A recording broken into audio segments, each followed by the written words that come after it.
Vous suivez la télévision Isanganiro. Bienvenue, chers téléspectateurs, à ce journal dont voici les principaux titres.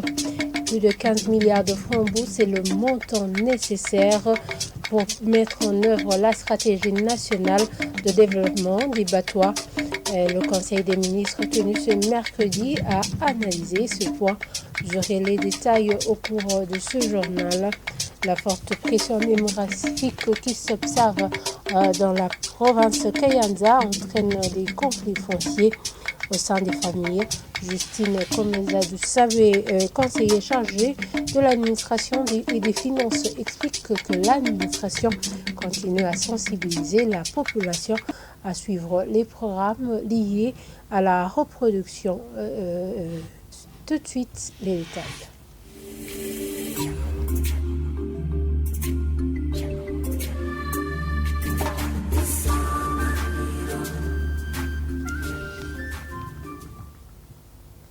Je vous le disais en titre, plus de 15 milliards de francs bouts est le montant nécessaire pour mettre en œuvre la stratégie nationale de développement des batois. Le Conseil des ministres tenu ce mercredi a analysé cette problématique et précise que cette stratégie s'inscrit dans le cadre des réponses aux défis liés aux défis plutôt auxquels font face cette communauté. Le Prosper Naogwamie, secrétaire d'État et porte-parole du gouvernement. La stratégie de l'intégration et de l'inclusion socio-économique des batois pour un développement durable vise l'amélioration des conditions de vie des batois dans toute son intégralité. Avec cette stratégie, le gouvernement du Burundi voudrait apporter les réponses aux différents défis auxquels les batois font face, notamment la discrimination, le non-accès aux services sociaux de base, au logement décent, au faible accès aux facteurs de production, notamment à la terre, etc. En partenariat avec les différents partenaires, le ministère de la Solidarité nationale, des Affaires sociales, des droits de la personne humaine et du genre voudrait faire de la stratégie son cheval de bataille à travers l'initiation des actions visant l'intégration et l'inclusion des batois. Cette stratégie est construite autour des orientations stratégiques suivantes: le renforcement des capacités des batois, l'amélioration de l'accès aux services sociaux de base, aux droits sociaux et publics, l'amélioration de l'habitat, de l'hygiène, de l'assainissement et de la sécurité alimentaire. Le coût total de la stratégie est estimé à 15 milliards 486 millions 395 000 francs bouts. À l'issue du débat, le Conseil des ministres a formulé les observations suivantes. Il faut s'assurer que les chiffres contenus dans les documents sont corrects. Il est nécessaire de sensibiliser les batois pour qu'ils comprennent qu'ils sont des Burundais au même titre que les autres, afin qu'ils sortent de l'auto-isolement. Une évaluation de la stratégie sectorielle du ministère est nécessaire pour mettre un accent particulier sur l'intégration des batois au lieu de faire une stratégie spécifique, car ce serait une autre forme de stigmatisation. Il faut prévoir des actions concrètes et pragmatiques de la vie pratique visant à l'intégration des batois, notamment leur accorder des terres, mettre en place des mécanismes qui les stimulent pour aller à l'école, leur construire des habitats décents, les encourager à adhérer dans des coopératives. Les autres composantes ethniques doivent être sensibilisées pour éviter la stigmatisation des batois. Il est nécessaire de sensibiliser les autorités à la base pour qu'elles fassent leur la question des batois. Les batois doivent être sensibilisés pour qu'ils s'attellent aux activités d'autodéveloppement. La carence des semences préoccupe les parlementaires. Au cours de la présentation du rapport des réalisations semestrielles du gouvernement devant les deux chambres du Parlement ce jeudi. Certains parlementaires ont voulu savoir si le Burundi ne peut pas s'autosuffire au niveau des semences. Le Premier ministre burundais tranquillise les parlementaires que les partenaires au développement du Burundi ont déjà promis de financer son accréditation à la certification internationale des semences, ce qui pourra lever plutôt ce défi. Le point avec Jean de Dieu Irakodzi. Comme l'ont relevé certains parlementaires, la question de la carence des semences s'est toujours observée presque dans tout le pays, malgré des sifflements par rapport aux prévisions du premier semestre exercice 2022-2023. Au moment où ces semences sont importées et qu'on a fait de l'agriculture une priorité nationale, ce député veut savoir si le Burundi ne peut pas s'autosuffire en semences.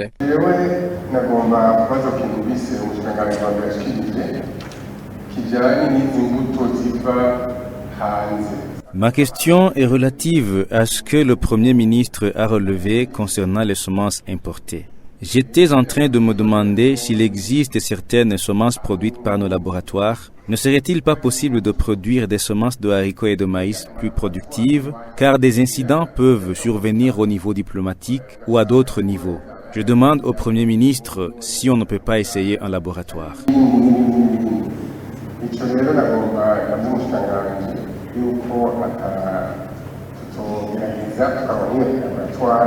À cette question, le Premier ministre clarifie. Des partenaires au développement du Burundi ont accepté de lui accorder les moyens financiers nécessaires pour son accréditation à la certification internationale des semences pour qu'il puisse être autonome en semences. Iki kibazo naco ndiko turagikorana n'abasanzwe badufasha.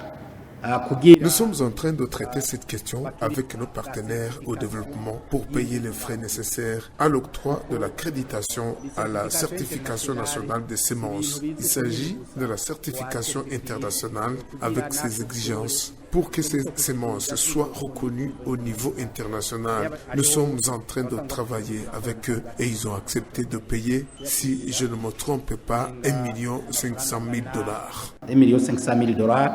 Selon le rapport de la commission permanente chargée des affaires économiques de l'Assemblée nationale sur l'analyse du rapport de mise en œuvre du plan d'action annuel du gouvernement pour ce premier semestre, presque 828 tonnes de semences ont été utilisées contre environ 215 tonnes prévues. Quittons l'hémicycle de Kigobe et rendons-nous en province Kayanza où il s'observe une forte pression démographique où sur 1 km², il y a 645 habitants. Justine Komezadou Savé, conseillère chargée de l'administration et des finances, explique que cette situation entraîne souvent des conflits familiaux liés à la terre. Pour aider la population, l'administration a opté de les sensibiliser plutôt à suivre les programmes de la santé reproductive. Suivez cette dame, les trois traduits en français par notre consoeur Raissa Liliane Inamaur. Nga mu ntara ya Kayanza igwirirana ry'abantu turabona ko abantu barondoka bagwirirana. La province de Kayanza enregistre une forte démographie. Nous avons une densité moyenne de 645 personnes par kilomètre carré dans toute la province. Les communes qui viennent en tête sont Kayanza et Gatara. Il s'observe un grand rythme de naissance. Hari igihe usanga kenshi aho imiryango ifise abagwiriye benshi mbere usanga ari aho usanga ari bantu nikora badafise n'ivyo bareresha. La conséquence, on se retrouve avec des démunis devant de conflits fonciers. Certains s'entretuent.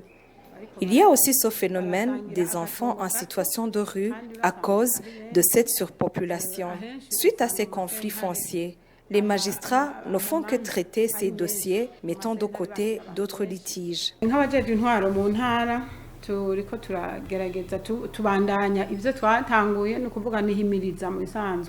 Et du côté de l'administration, nous faisons des sensibilisations dans tous les coins et recoins de la province, sur la limitation des naissances, comme recommandé par le personnel médical.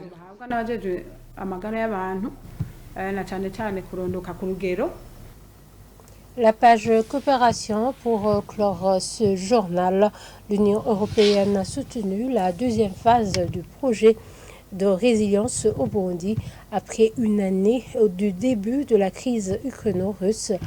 Claude Boschu, ambassadeur de l'Union européenne au Burundi, dit que les conséquences de cette crise ont affecté le monde entier, le Burundi y compris, et que l'Union européenne compte soutenir le Burundi dans les secteurs de la santé, la nutrition et l'énergie. Et pour faire face aux effets de cette guerre, suivez-le, il s'est entretenu avec notre confrère Armel Motori.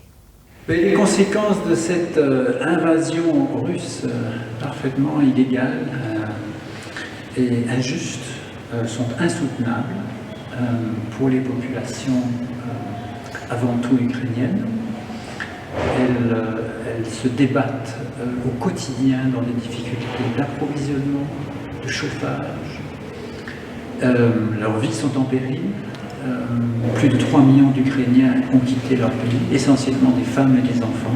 L'issue qu'on ne voit pas encore de cette guerre ne pourra passer que par un processus de paix, mais un processus de paix ancré dans les valeurs et les droits qui sont inscrits dans la Charte des Nations Unies, c'est-à-dire l'inviolabilité des frontières, le respect de la souveraineté nationale.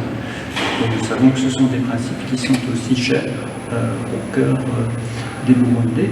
Je rappelle que les territoires qui sont pour l'instant occupés militairement, férocement par les forces russes, sont 3 fois la superficie du Burundi. Donc je pense que ça doit parler aussi aux Burundais, aux décideurs. Les conséquences de cette invasion sont mondiales. Tant les exportations d'énergie, les prix de l'énergie, que les exportations et les prix des matières premières ou des fertilisants. Et donc ça a été très violemment ressenti par les populations au Burundi aussi, comme en Europe.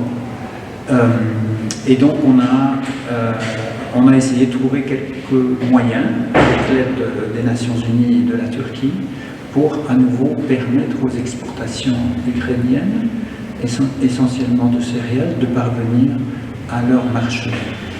Environ 1/3 de ces exportations va vers l'Union européenne et les 2 autres tiers vont essentiellement vers l'Afrique. Donc on a obtenu, grâce à cette concertation, on a obtenu que les bateaux puissent à nouveau quitter l'Ukraine, traverser la mer Noire, les détroits du Bosphore et rejoindre leur destination.